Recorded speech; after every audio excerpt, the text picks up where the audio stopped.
It's ReeferMEDness, the podcast, with Trevor and Kirk. Kirk, we're back. Hey, Trevor, the pharmacist. I am Trevor Sheffield, the pharmacist. You are Kirk Nyquist, the nurse. I'm the nurse, yeah. And right now we're in our separate homes, zooming at each other. But a cool part of this interview coming up is you got into the studio. Yes, first time since February I got into the studio, and I was listening to the tape, the podcast this morning, and boy, my mouth sounds muffled. It definitely. Yeah, you definitely can hear that. So tell everybody why, despite being in a professional studio, you were sounding a little muffly. Well, COVID, man. COVID. So our producer Renee had basically polished everything down and social distance, and we're in the studio all wearing masks and keeping our hands on our thighs, and like I can't talk with my hands. It was very difficult. And yeah, I got to interview Eric Greening. Local businessman, young guy going after the craft market. Yeah, so his company is called Greencraft Cannabis, and like you said, it is right in our area. It's called the rural municipality of Dauphin, so just a little bit outside of town. You guys had a great conversation. He started doing with medical cannabis with a ACMPR, then to a CTLS for cannabis tracking and licensing system, the rec side. He took years of paperwork, literal years of paperwork to get where he's going.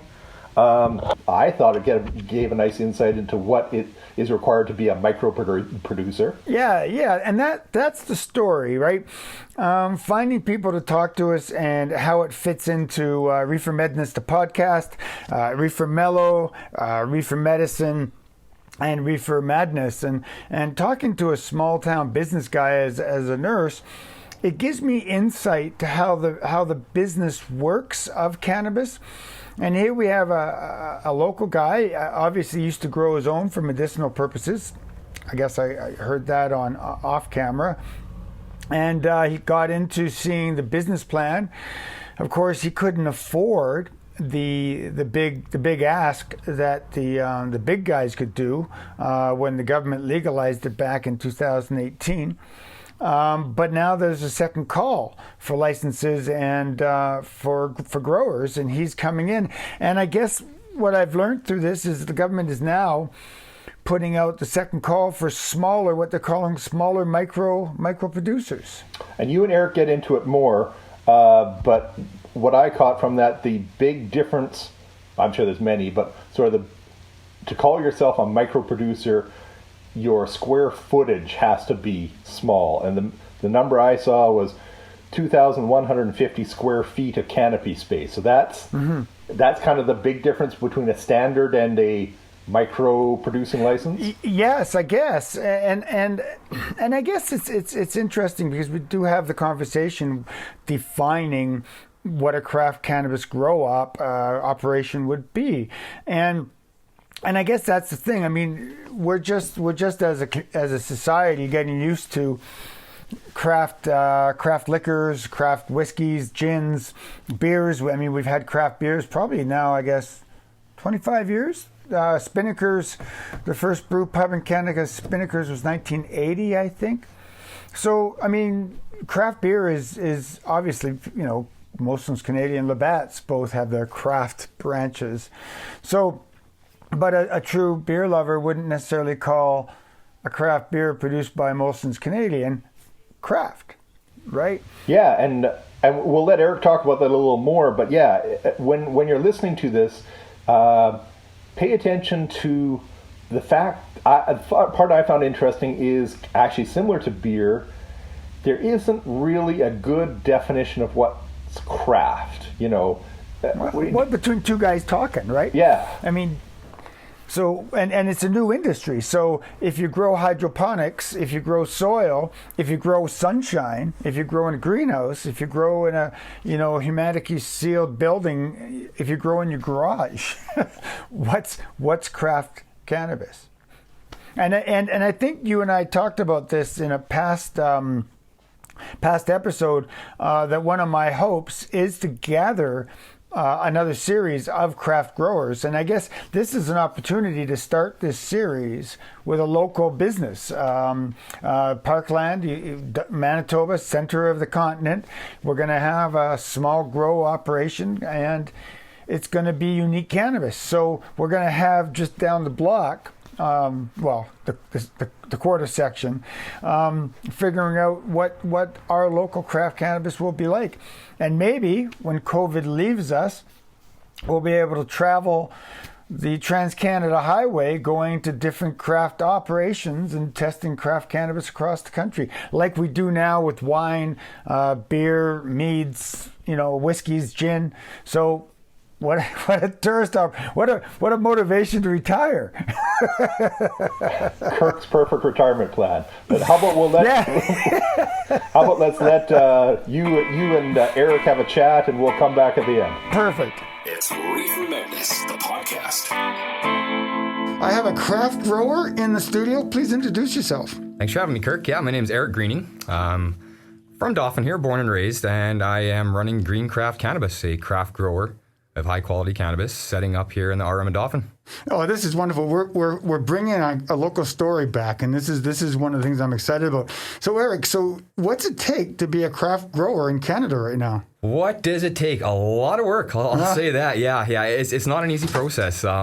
My journey began back in 2018. Actually, was my first application to Health Canada for production of cannabis. That was under a medicinal cultivation permit only. Back then, legalization hadn't occurred, so therefore Health Canada wasn't recognizing the recreational market yet. So I'm sorry, when was that? What that was 2018 was when the first application. That was through the ACMPR's Access to Cannabis for medical purposes. So that was to grow strictly for medical production. For yourself? No, for yourself and others? For others, yes, okay. Not for myself. Yeah, for the medical market. That was the only legal cannabis market in Canada at that time. Knowing legalization was coming up later that year, it was scheduled to be on tap. Kind of was gearing towards that the whole way through, if you want to say. Legalization occurred, and revisions had to be made to include recreational sales, cultivation for recreational sales as well. So that was then under the CTLS, which is the Cannabis Tracking and Licensing System. So there were some changes, revisions were made, and as of last summer, I was approved to go ahead and construct my facility. That's great. So you started with an application with Health Canada for medicinal cannabis. Correct. And you knew that the recreational was coming. So did Health Canada put you through a whole new application process, or were you allowed to just add an addendum? I wish it was just an addendum. No, it was pretty much redo your whole application. Yeah, right. They had it went online, which kind of made a lot more sense. The ACMPR was a paper-based type thing, if you want to say. CTLS went online, and it also includes or has responsibilities included from the federal and provincial governments as well as Health Canada. So, and this is all pre-COVID, yeah? Yes, definitely pre-COVID, yes. Okay, so where were you at pre-COVID? Where were you at the application process at that point? When COVID hit, everything was ready to go. This later winter when everything hit was just preparing to start construction in the spring type thing, and it did slow things down a bit. It definitely did. Okay. Yeah. Now I'm going to really break this down to the minutia. So there was the paperwork to do. So when you say everything was ready to go, what was ready to go? Like, did you have your building built, or what is that? What did you mean by everything's ready to go? Everything's ready to go, as in I have been, if you want to say pre-approved, or Health Canada has conducted an in-depth study on all my paperwork and all my application. Your business plan. My business plan. Okay. Everything from your quality assurance reports, your security reports. So at that time, everything was handed into Health Canada, and they said, okay, this is acceptable. You can now build your facility. Okay, so this is all before you've even put a shovel to the ground. Correct, yes. Yep. So how long was that process? Well, that was about a year and a half. A year and a half? It was, yeah. Like I said, the way it worked out with the ACMPR, I was right about ready to be approved to go then. Then the CTLS came in, so that was another few months of changing. And, Health Canada is doing a great job. I'm not going to complain about that. It's a lot of work. It's highly regulated, but they are making sure that everybody's safe. They're doing a good job. So pre-COVID, you were ready to dig dirt. Yeah. So where are you at now? Let's say pre-COVID was what, March? Yeah. Okay. So where are you at now? Finally digging dirt. Okay. So you broke ground. We finally dug dirt. Yeah, you bet. Site's all cleared and construction has started. Yeah, it's finally moving ahead. Fantastic. Yeah. So what is your vision? What is it that you hope to create? Well, I believe cannabis should be produced in a small craft setting. Not the way the industrial guys are doing it. It's just, it's not proper. It's not, they don't have the capabilities that a small guy have to create a high quality product. It's just not possible on an industrial scale. Because I've spoken to some commercial guys and they tell me they can break it down. Like they're growing in pods, right? They're growing in CCAM. So how can they not grow a craft cannabis in that environment? Some may be able to. The pod thing is also strange to me. I don't see a reason why you'd want to jam everything into a small little tight area instead of having a free space to work type thing. There is a possibility. Some of the larger ones are growing decent cannabis now. Still not cannabis that matches a quality that people knew before legalization, if you want to say. Sure, okay. It's just not up there. And when you say people, you're talking about people in the green culture, right? Exactly. Yeah. Okay. Yeah. So let's talk about the green culture and legalization. What is your opinion of the process the government has gone through? And I guess I'll editorialize this a little bit. My observation is that they've allowed big money to come into cannabis. And have they kept the little guy out, or they somewhat have, yeah. When everything first started, the first round of producers, if you want to say that was pretty much impossible for small guys to get started at that point. The big money was there. That's kind of who got called in, if you want to say. Another way to look at it too is letting those big guys make the first moves, right? We kind of were able to lay back a bit and see what exactly is happening in the industry. A little while after legalization, they separated the two license classes from standard and micro class. So now there is an actual license class of micro producer, micro cultivator, which will be the same for everybody that is a craft producer or a micro producer. So what's the definition of a craft grower according to Health Canada? According to Health Canada, I don't believe there really is one. What is the definition of a craft grower to Kirk? No, but you said that they had I'm sorry, I interrupted you, but you said that they had a process for smaller growers. Are they not? Well, that would be the second license, if you want to say. Right. Yeah. So the license costs are different. The restrictions are still, or regulations are still the same. We're set to the same rules that the big guys are. But the costs, and it's a little bit easier to get started as a micro, I guess, if you want to say. Where it's tough is, I guess, getting everything going, right?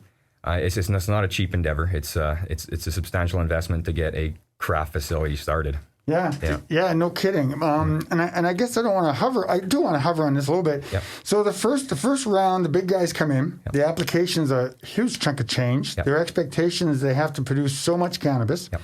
So in this second license, which you're now in the second license process. Yep. How's it different? How's it different than the first license? Are the big guys going to say, hey, you guys have an advantage over us? Well, I believe we do have an advantage over them. We have more manageable area to work with type thing. But the cost of the second license is less? The cost is less as well, yeah. Are you expected to grow less? Well, we're confined to 2,150 square feet of canopy space. Bingo, so there that you go. that is the maximum production area that a micro producer can use to produce cannabis. The standard licenses do not have that confinement on their actual space, so they can grow as much as they want. And that is something we also have to talk about, is producers under a standard license that are calling themselves craft growers. That has started to happen out here in Canada.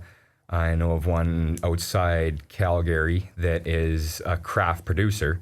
They have 4 levels of cannabis growth. They have thousands and thousands of square feet of cannabis growth, and it's just not the same intimate setting that our micro producers in Canada will be able to would this be a company that has taken the C camps and said that this is now my micro spot? No, that's a company. They have their own facility. Okay. Yeah, a full facility, calling themselves a craft grower, but they're not a micro producer. They're a standard producer. Okay. Yeah. So it's almost going to be the way it's looking here. It's up to the consumer in Canada. So it's kind of like Molson's Canadians saying they produced a craft beer. Exactly. When beer drinkers are going, Yeah.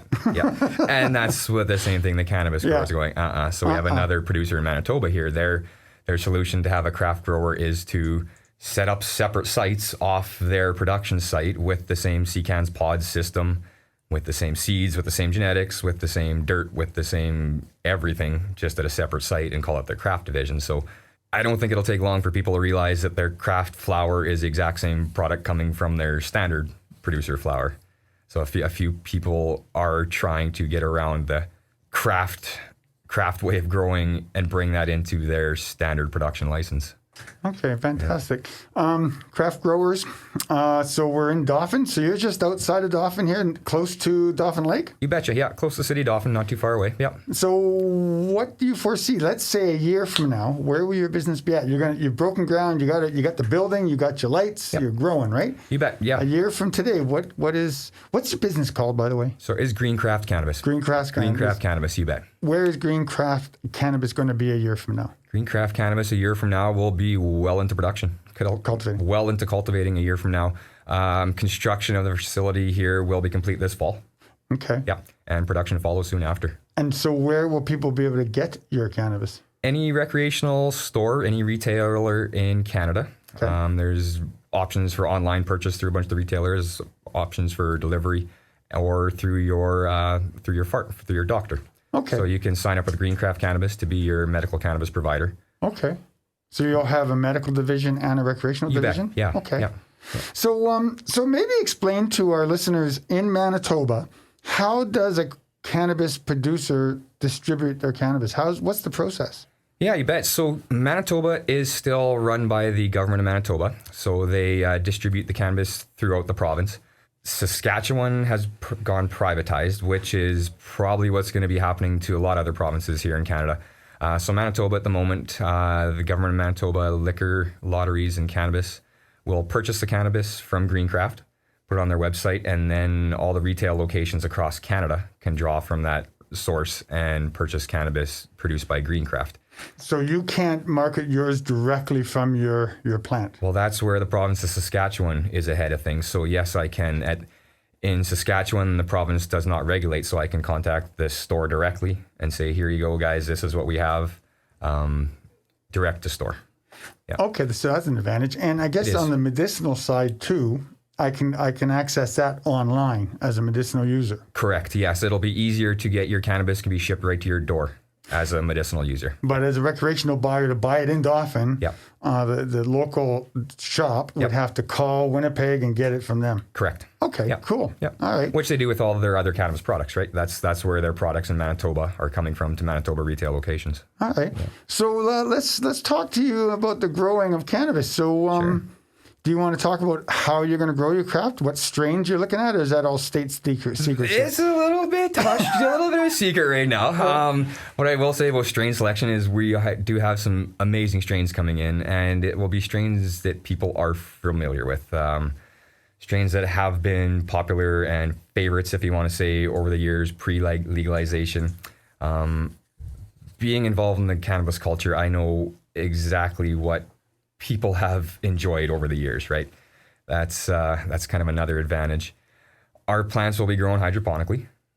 Very high-tech system there, and facility that will give them everything they need. It's a custom designed facility for cannabis production. Okay, cool. And like you're gonna have your indica strain, your hybrid strain, and your sativa strain. You bet. Yeah. Okay. Yeah. There'll be an offering. It depends kind of how things are going. We can remove strains, bring in new strains as well. Like you say, yeah, we'll have an indica option, a hybrid option, and a sativa option in a couple different strains. So and all flower, right? No. All dried flower. Yeah. At this Okay. time, Greencraft will produce dried flower, no edibles or extraction of anything like that. Okay. Yeah. And now the Parkland region, Dauphin region, is known for its hemp production. Mm-hmm. Is there any concern a hemp farm might be across your road and affecting your crop?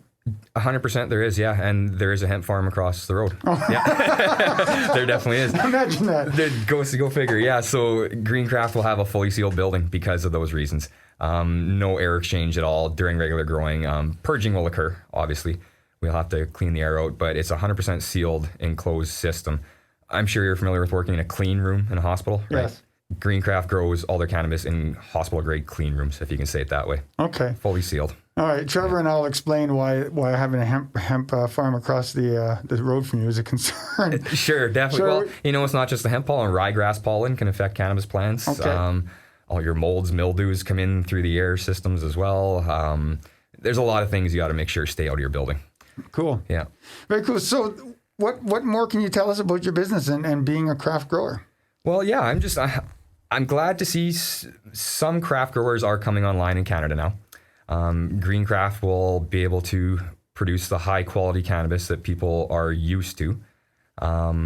We will be producing hopefully by early 2021, and the goal is to keep our product in the local area and also to hire people from the local area to work in the facility. So you're bringing jobs to the Parkland region. You bet. Good Yeah, man. yeah, that's the plan. Keep everything local. That's Economic development. economic development of the area. That's very important to Greencraft, definitely. Yeah. So when someone comes to Dauphin, they come to ride their bikes at our new Northgate riding trails. They can go locally and buy local craft cannabis like you would a local beer. Exactly right. Yeah. So do you know what the price point might be? Is it going to be competitive with the big guys? You're going to... It will be lower. It's Really? Yes. That's another major important thing the Greencraft will be doing is we can produce cannabis for a lower price than the big guys. Therefore, we can pass that on to our customers. I don't see a reason. Greencraft wants to be closer to the black market. That's what we want to match. What do you mean by the black market? The pricing of cannabis before Okay. legalization, if you want to say the price people were used to paying per Okay. gram of cannabis. It's gotten crazy. It honestly has. People have realized they can charge that for their cannabis and can realize those profits, so they are continuing to charge that. Okay. I don't see any reason a gram of cannabis should cost a person $18 or $19 for 1 gram. That's not even high quality cannabis. That's terrible. So you're going to grow it hydroponically. You've got lights, obviously. You bet, The yeah. vegetative state will be, what will be your rotation? 6 to 18 hours?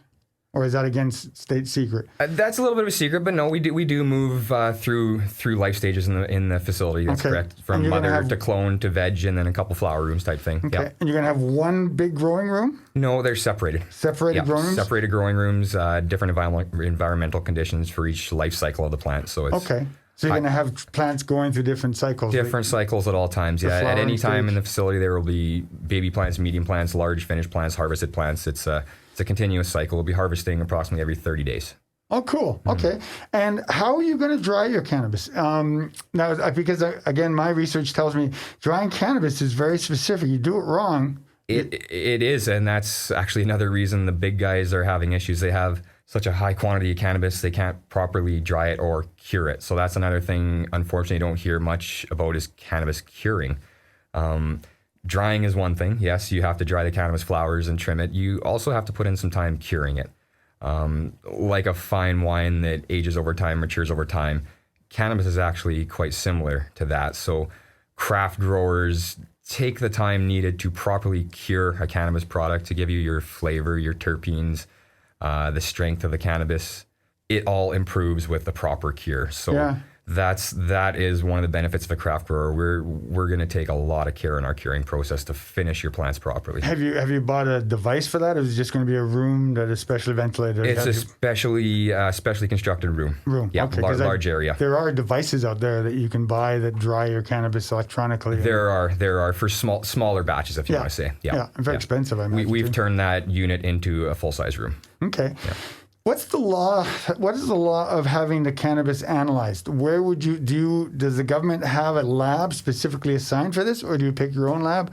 What's the process of that? Yeah, it is a Health Canada approved laboratory. So there's laboratories across Canada that have been approved by Health Canada to do the testing of cannabis for the market. So every batch or lot of cannabis is harvested from the Greencraft site is sent in for quality control testing. So before it's made available, after it's cured, after it's dried, a batch sample is sent off to one of the accredited laboratories for a full screen testing to ensure the product is safe before sale. So after results come back saying, yes, here's your results, it's passed all the Health Canada regulations, it's then made available for sale. You know, as I sit here, I'm just thinking about that process because your labeling would depend on the lab results. So you've got your cannabis curing and you say it's ready. Yep. Let's package it. But now it's got to go to the lab. It's got to get analyzed. It's got to come back. Then you've got to put all that information on your labeling. Yep. So what's the delay of that? It wouldn't be packaged either until testing usually comes in. If there is an issue, then we'd have to unpackage, if you want to say so. Yeah. Once the results come in, it's not a long time to get results. So it takes you a few weeks to properly cure. After your curing is done, you send your sample off. Within a few days, your results are back, and then you're free to start packaging and selling. So you're going to have a generic package, and then you're going to have to be able to adjust that packaging to stick it on. Correct. So what kind of packaging? Right now, in my opinion, cannabis packaging is way over plastic package. The amount of plastic that we're producing kills me. And this is, I'm going to editorialize again. For such a natural cannabis process, cannabis is being packaged by big guys in a whole lot of plastic. Yes. So how are you going to package yours? That is that is absolutely horrible too. Like you say, you go into a retail location, you pick up a 3.5 gram pack of cannabis, and you could fit 12 grams in there, and it's a giant container and a couple little buds inside it. Yeah. Unfortunately, Health Canada does have rules for their packaging, so it has to be scent proof, it has to be child proof, a bunch more things like that, which doesn't leave you a heck of a lot of options. Greencraft is going to be using biodegradable packaging, most likely, instead of recycling. Yes. You already have me at that. Oh yeah, right on. Yeah. No, that's wonderful. It's kind of funny, you know. I thought biodegradable is 100% the way to go. Recyclable also has its benefits, right? It's a tough one, recyclable or biodegradable.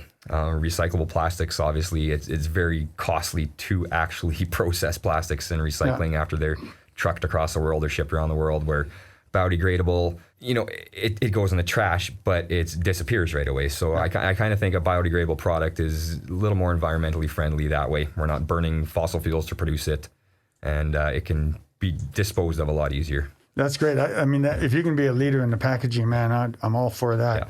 Yeah. That's great. I think we've talked about the growing, we've talked about distribution, we've talked about packaging and drying. What have I missed?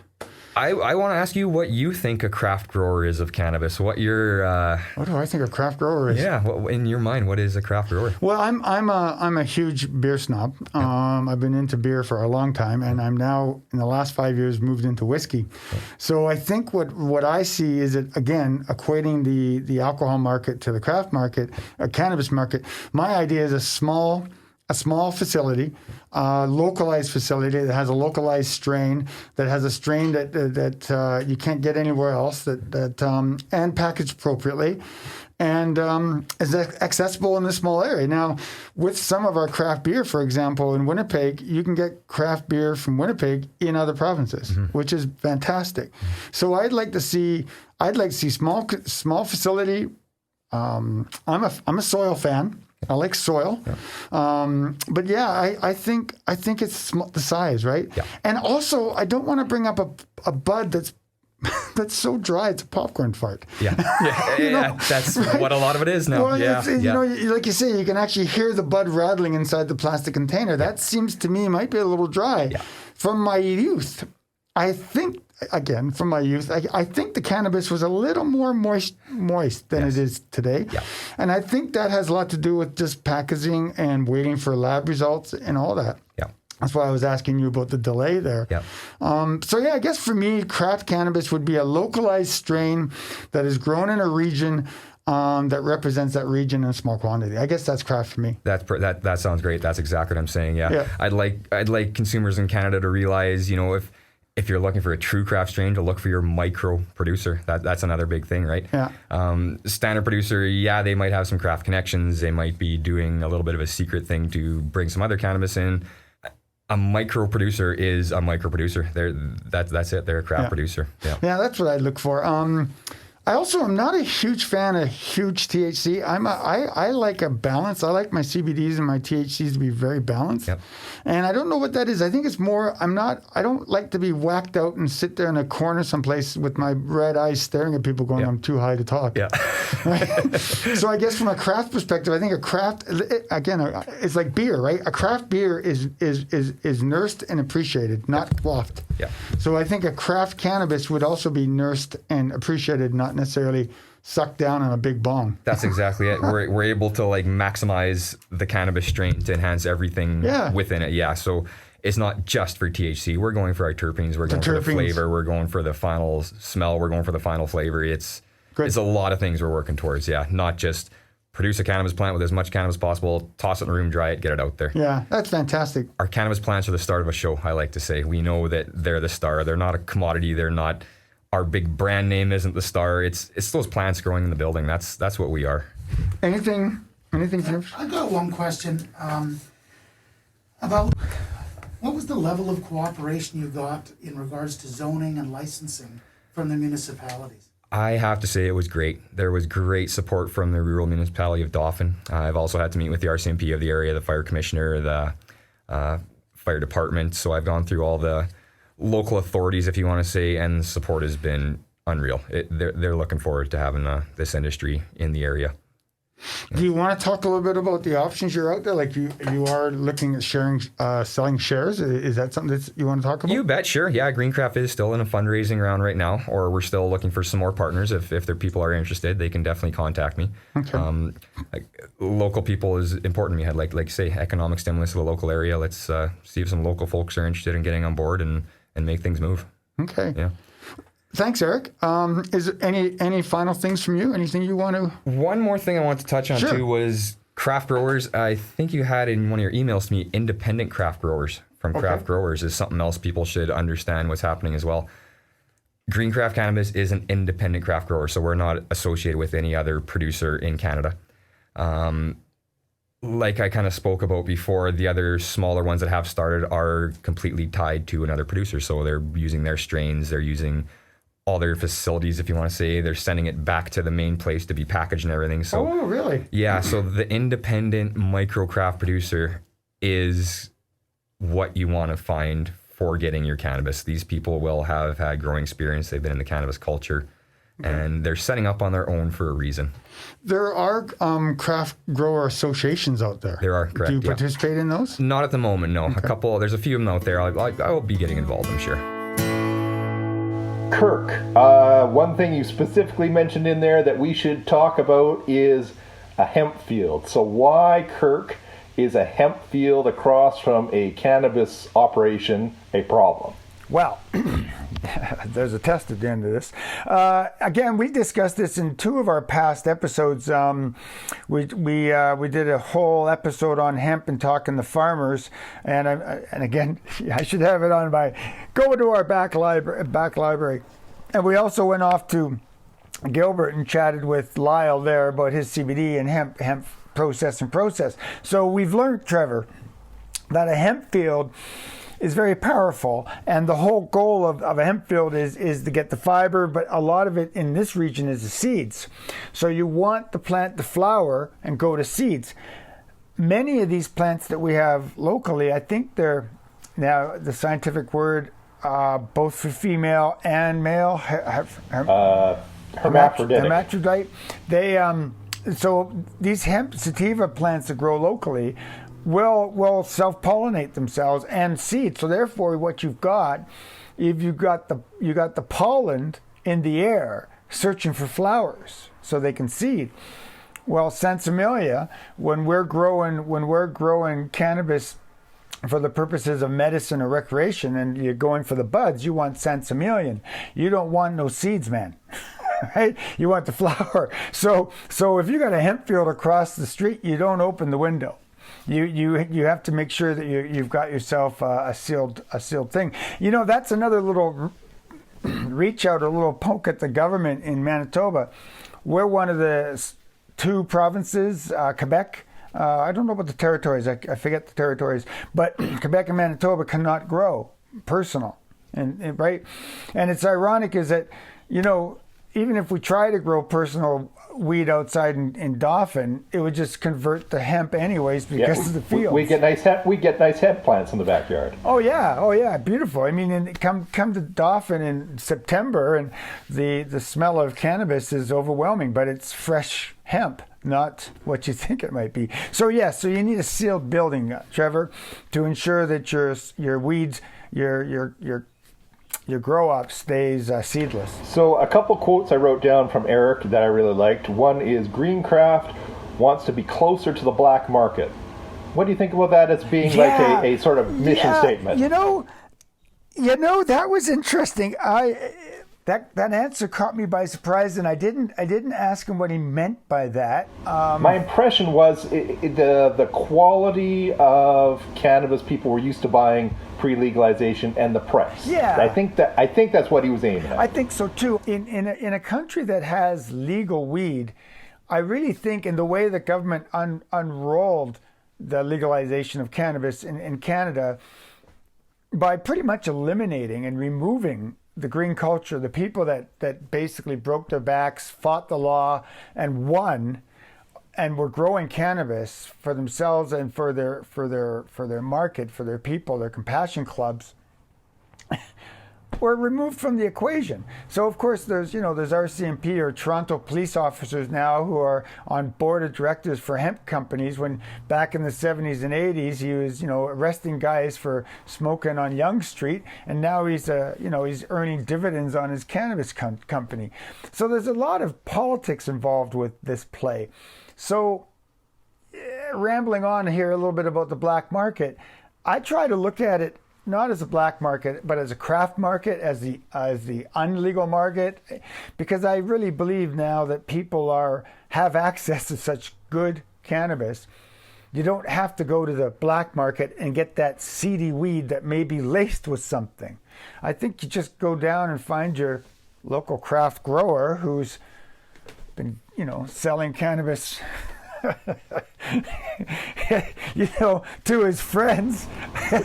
but we're going to be careful and recommend people stick with the legal stuff, because we must and we have to. But I guess I don't like the term black market. I like the term craft market, because I think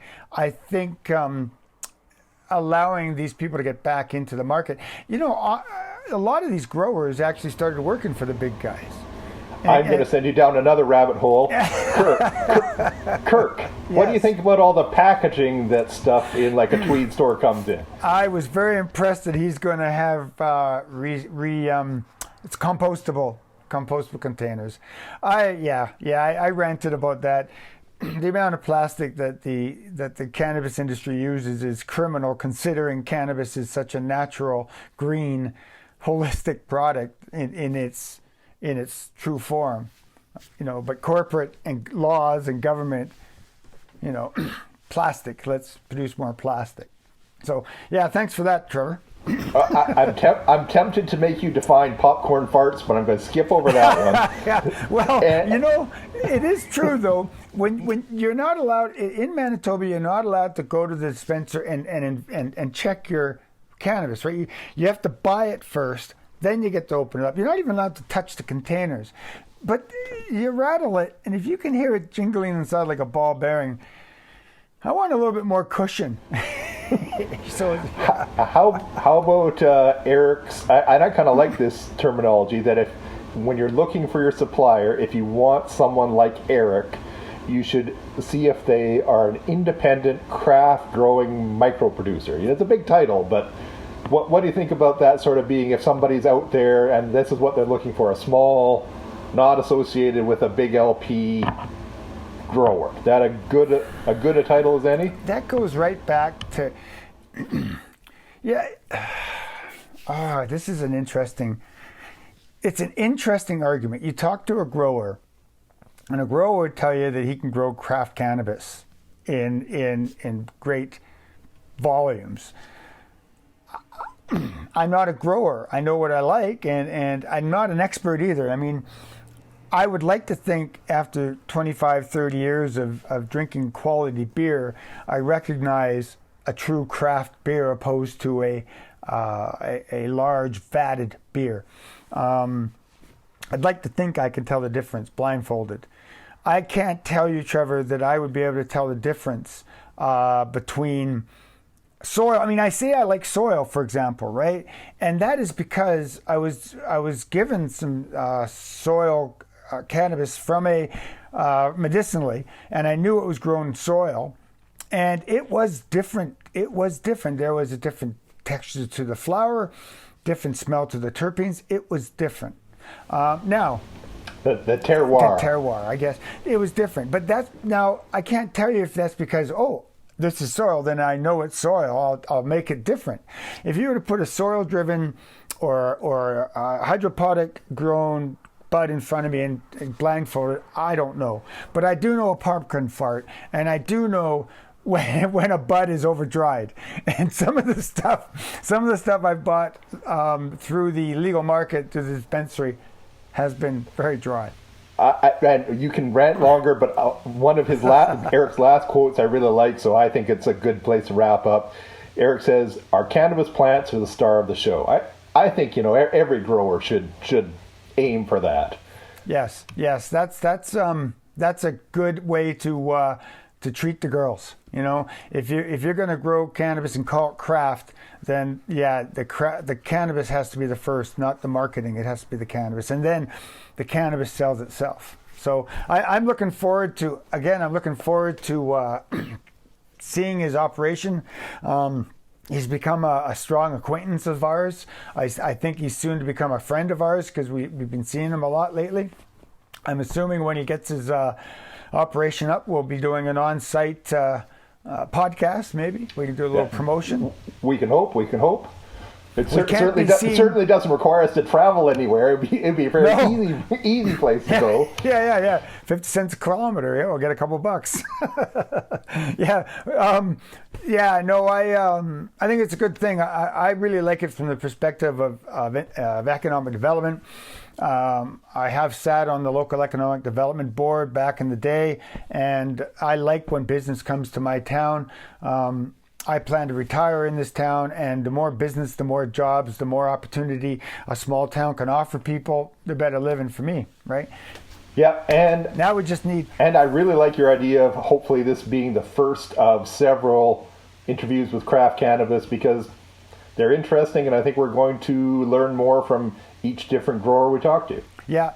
Think of utopia. We'll be in our electric cars, and every time you have to stop to plug in, you go have a craft beer, you go check out the craft grow up, and you'll have dinner at the local restaurant. You get in your car, you go down the Trans-Canada Highway. What a nice way to see Canada.